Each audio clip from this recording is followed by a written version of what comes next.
చూద్దాం ఒకసారి. అదే అపోస్తుల కార్యములు 18వ అధ్యాయం. అదే అపోస్తుల కార్యములు 18వ అధ్యాయం 5వ వచనం. 18వ అధ్యాయం 5వ వచనం. శీలయు తిమోతియు మాసిదోనియా నుండి వచ్చినప్పుడు పౌలు వాక్యము బోధించుట యందు ఆతురత గలవాడై యేసే క్రీస్తని యూదులకు దృఢముగా సాక్ష్యం ఇచ్చి. పౌలు గారు మామూలుగా మాట్లాడితేనే ఒక రేంజ్లో ఉంటుంది ప్రసంగం. అలాంటి పౌలు గారు తిమోతి గారిని చూడగానే యేసే క్రీస్తుని దృఢముగా సాక్ష్యం ఇస్తున్నాడని అంటే తిమోతిని చూడగానే పౌలు గారిలో ఆతృత, ఆసక్తి, యేసు క్రీస్తు వారి కొరకు ఏమైపోయినా పర్లేదు, ఈ సమాజ మందిరంలో నన్ను కొట్టి చంపినా పర్లేదు, యేసే క్రీస్తుని దృఢముగా సాక్ష్యం ఇవ్వడానికి ఆయన గొంతెత్తి మరీ చెబుతున్నాడని అంటే తిమోతి రాకతో ఆయనకి ఏమైంది? ఏమవడం ఏంటి? ప్రసంగం చెబుతున్నప్పుడు వినేవారు ఆసక్తి పరులు అనుకోండి, ప్రసంగాన్ని మాట్లాడుతున్నప్పుడు ఒక మంచి వ్యక్తులు మన మధ్యకు వచ్చారనుకోండి, ఇంకా రేజ్ అవుద్ది ప్రసంగం, ఇంకా నూతనముగా, ఇంకా డెప్త్గా, ఇంకా ప్రభు కొరకు ఇంకా చెప్పాలి, ఏదేమైనా పర్లేదని ఒక వ్యక్తిని ఇన్స్పిరేషన్గా తీసుకుంటున్నప్పుడు ఆ వ్యక్తిని బట్టి ఇంకా గట్టిగా మాట్లాడతామే. పౌలు గారిలో ఆతురత పెరిగి యేసే క్రీస్తుని దృఢముగా సాక్ష్యం ఇస్తున్నాడట. ఎప్పుడు? తిమోతి సమాజ మందిరంలో ఎంటర్ అయినప్పుడు. అంటే నాకు ఏమర్థమవుతుందనంటే ఏంటి, తిమోతి ఒక యవనస్తుడు పౌలు గారి దగ్గరకు వస్తే పౌలు గారు ఇంకా గట్టిగా చేస్తారట ప్రసంగం. అంటే తిమోతి యొక్క బ్రతుకు విధానం పౌలు గారి దగ్గర ఎలా ఉండుంటుంది? ఇది మీకు బాగా అర్థం కావాలనంటే, మన చర్చిల్లో అప్పుడప్పుడు పాస్టర్ గారు వాక్య సందేశాన్ని స్టార్ట్ చేసినప్పుడు కొంతమంది వస్తుంటారండి వెనకాల. అలా వచ్చినప్పుడు, ఆ సన్నిధికి వచ్చినప్పుడు దైవజనులు వచ్చేసాడ్రా, త్వరగా ముగించాలి అని అనుకున్నాడనంటే నువ్వు ఫెయిల్ అయిపోయావు. చెబుతున్నాను నేను మరలా, నీ రాక సంఘంలో అడుగు పెట్టినప్పుడు దైవజనులో ఉత్సాహం పెరిగి నీ కొరకు ఇంకొక అరగంట ఎక్కువ చెప్పాలని అనిపించకపోతే నీ బ్రతుకు దేవుని ఎడల ఎలా ఉందో ఒకసారి పరీక్షించుకో.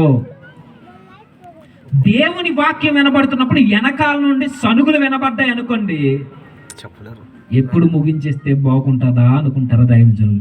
దైవజనులు ముగించేస్తే ఏమవుద్ది? నీ జీవితాన్ని బాగు చేసే వాక్యం నీకు వినబడదు. వాక్యం వినబడకపోతే ఏమవుద్ది? నిన్నటి దినాన్ని ఆలోచించో ఏమవుద్దో. దేవుని ఉగ్రత తుదమట్టుకు మన మీదకు దిగుద్ది. మన జీవితాలకి కళ్ళెముగా వాక్యం మనకు వినబడినప్పుడు ఇక ఈ హృదయాన్ని ఏది కంట్రోల్ చేయలేదు.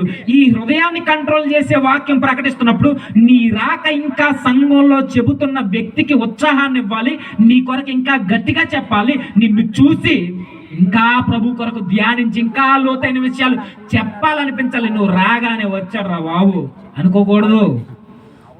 ఈరోజు ఉన్నాయి ఇలాంటి బ్రతుకులు సంఘంలో. తిమోతి గారు సంఘానికి వస్తే పౌలు గారి వాక్యాన్ని ప్రకటిస్తే నేను అడుగుతున్నా, ఈ రోజు కనీసం సంఘానికి వచ్చేవారే లేరండి. ఒకవేళ సంఘానికి వచ్చిన 10 గంటలకు ఆరాధన అంటే 11:30, 12 గంటలకు వస్తాం. వచ్చిన తర్వాత ఇంకెప్పుడు ముగిస్తాడా అని చూస్తాం. ఎట్లా మారేది మన బ్రతుకులు? అర్థమవుతుందో లేదో నాకు తెలియట్లేదు. ఎట్లా మన జీవితాల్లో మార్పు కలిగేది? ఇంకెప్పుడు ముగిస్తాడని వెనకాల నుండి సనుక్కుంటూ ఇంకా బాధాకరమైన విషయం, సంఘంలోనికి వచ్చిన తర్వాతే వాక్యం వినబడుతున్న సమయానికే లేచి వెళ్ళిపోయే యవనస్తులు ఉన్నారు ఈరోజు. ఇది సీఎం గారు ఫోన్ చేయనట్టు ఫోన్ అట్టుకుని వెళ్ళిపోతుంటారు. మరి ఇది ఎమ్మెల్యే గారు వాళ్ళ ఇంటికి రమ్మన్నట్టు భోజనానికి అన్నట్టు వెన్న లేచి వెళ్ళిపోతుంటారు. మరి సీఎం గారు చేస్తున్నారా మనకి? వాళ్ళే కాదండి, ఈ మాట అనకూడదు కానీ బాధపడకండి, స్త్రీలు కూడా అంతే. ఆరాధనలో ఉంటారు, ప్రార్థనలో ఉంటారు, వాక్య ధ్యానంలో ఉంటారు, అన్నీ బాగుంటాయి. వాక్యాన్ని స్టార్ట్ చేసిన 10 నిమిషాలకే కుర్రోడు ఏడిచేస్తాడు. వాక్యాన్ని స్టార్ట్ చేసిన 10 నిమిషాలకే మనకు అన్ని గుర్తొచ్చేస్తాయి. ఇంటికి తాళం వేసానంటావా?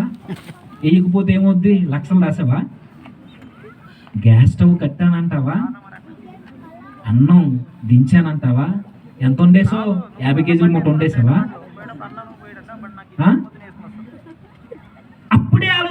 అప్పుడే దించానా, కట్టానా, కుళాయి కట్టానా, ఇంటికి తాళం వేసానా, కుక్కలు వెళ్ళిపోతే, నక్కలు వెళ్ళిపోతే, ఏముందని మన బ్రతుకులే అంతంత మాత్రం. మనం గడిపేదే వారానికి 2-3 గంటలు, మనం వినేదే వారానికి 1 గంట వాక్యము, మన బ్రతుకులకి దేవుడికి ఇచ్చేదే 1 గంట. ఈ గంటలోనే ఇన్ని ఆలోచించుకునే స్త్రీలుంటే మరి పక్కన కొంతమంది యవనస్తులు వీళ్ళేం చేస్తారు? మా ఓడి ఎంత కొట్టుంటాడంటో, ఏంటి కొట్టేది ఏంటి చెప్పండి? క్రికెట్. మా ఓడి ఎంత కొట్టాడు, బౌలింగ్ ఎలాగ వేసాడు, ఓకే కొంచెం సౌండ్ పెట్టు. ఇవన్నీ ఎక్కడ చూస్తున్నారో చెప్పండి? సంఘంలోనికి వచ్చిన తర్వాత మా వాడు ఎంత కొట్టాడు, స్కోర్లు చూసుకునేవారు కొంతమంది. నెక్స్ట్ బెట్టింగ్ గెలిచిందా లేదా అని చూసుకునేవారు. నేను చెప్తున్నాను ఈ మాట, బెట్టింగ్ జోలికి మీరు పోయారు అని అంటే చివరికి మీకు మిగిలేది ఉరితాడే, ఆత్మహత్యే.